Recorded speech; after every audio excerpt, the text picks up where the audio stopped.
Hi Business 202. This is the third in a series of videos on how to calculate manufacturing variances for performance evaluation. In previous videos, we discussed the calculation of direct materials and labor variances. This video will focus on the calculation of variances for factory overhead.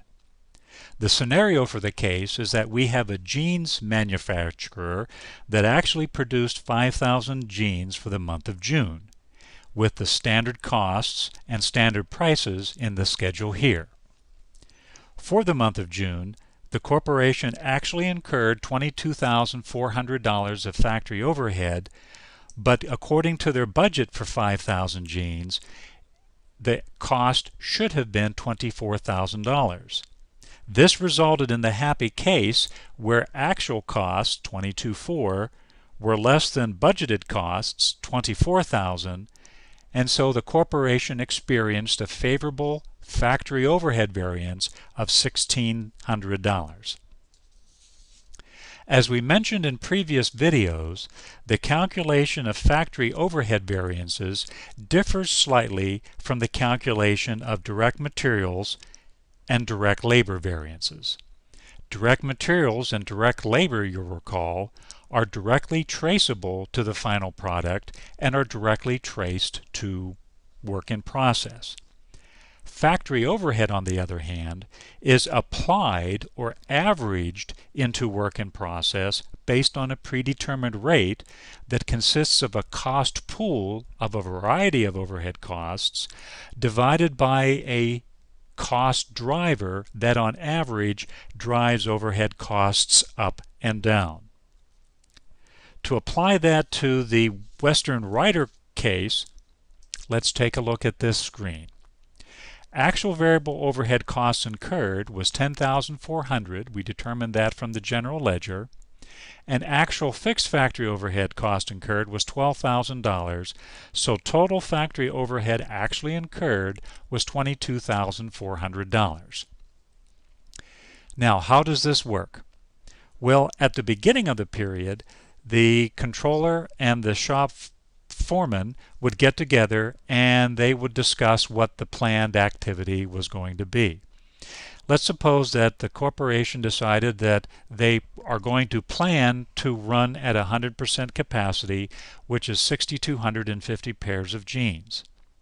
Since direct labor hours is the cost driver and it takes 0.8 of an hour for each pair of jeans, 6,250 pairs of jeans times 0.8 of an hour produces 5,000 direct labor hours. That is going to be used as the basis to apply overhead to work in process. At this 5,000 hour limit, or 5,000 hour plan, indirect wages would have been $10,000, power and light would have been $5,000, and indirect materials would have been $3,000 for a total of $18,000 for total variable cost. Fixed costs at the 6,250 pair of jeans level would have been $5,500 for supervisors, $4,500 for depreciation, and $2,000 for insurance, for a total of $12,000. And if you note from the schedule, regardless of the planned level of activity, fixed costs are fixed with regard to that activity level. In determining the predetermined rate, the controller would take the estimated factory overhead costs at 6,250 unit level, $30,000, and divide it by the planned number of activity units, in this case 5,000, and arrive at a $6 per hour factory overhead application rate. This rate can further be broken down into its fixed and variable components.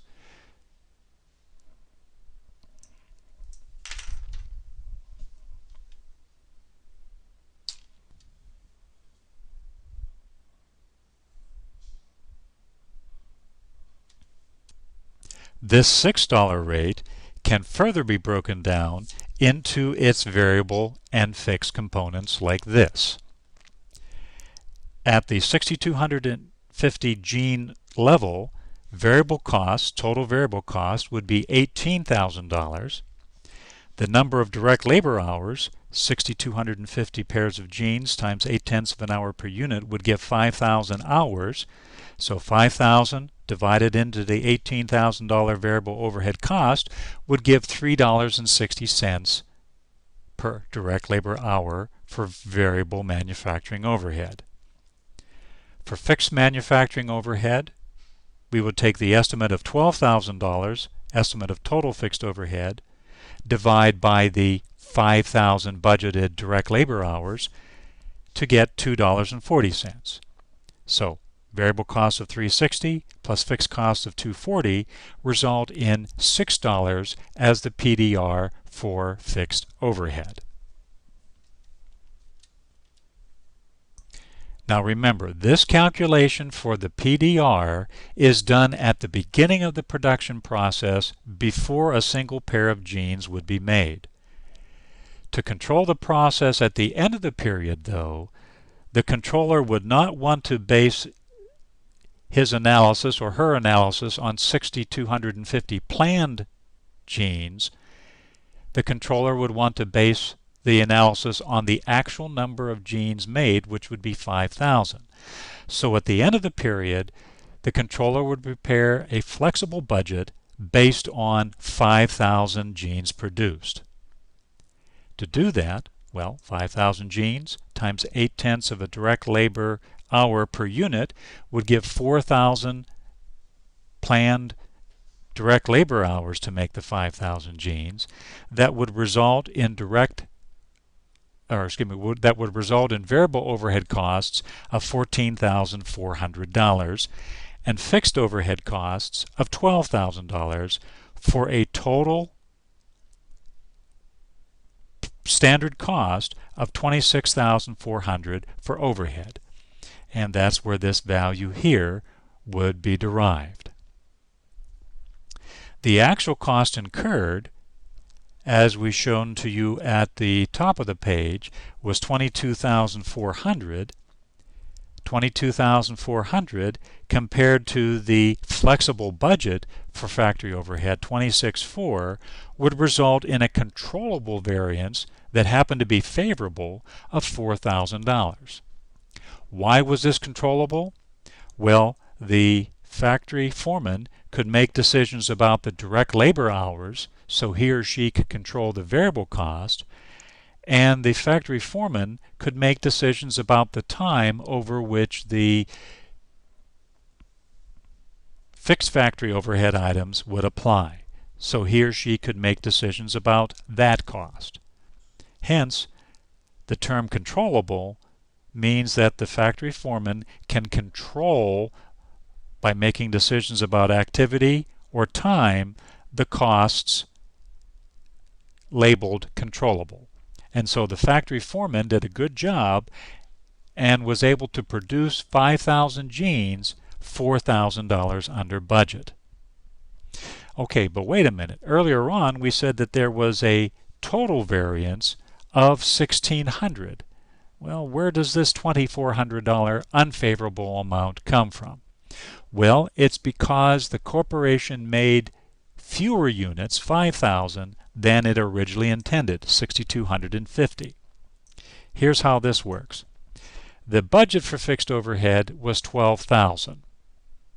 But when the business applied factory overhead to work in process, they would have taken the 5,000 units that they actually made times 0.8 of an hour per unit to get 4,000 direct labor hours times the $2.40 fixed overhead predetermined rate to get only $9,600 of cost into factory overhead. Because the actual volume, 5,000 units, was less than the planned volume, 6,250, $2,400 of overhead costs were not applied to work in process. And so the units that were produced were undercosted by $2,400, and because they were undercosted, we have an unfavorable manufacturing overhead variance due solely because the volume produced was smaller than the volume that was planned. To recap, the controllable variance represents the difference between actual cost incurred and the flexible budget amount for total factory overhead. The volume variance is due to the fact that actual production differs from production that was planned.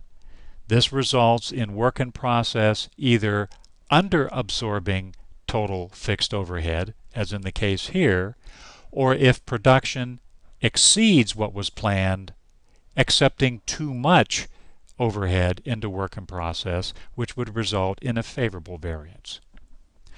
Now, give practice exercise 3 a try and see if you can calculate the controllable and volume variances yourself. Give it a shot.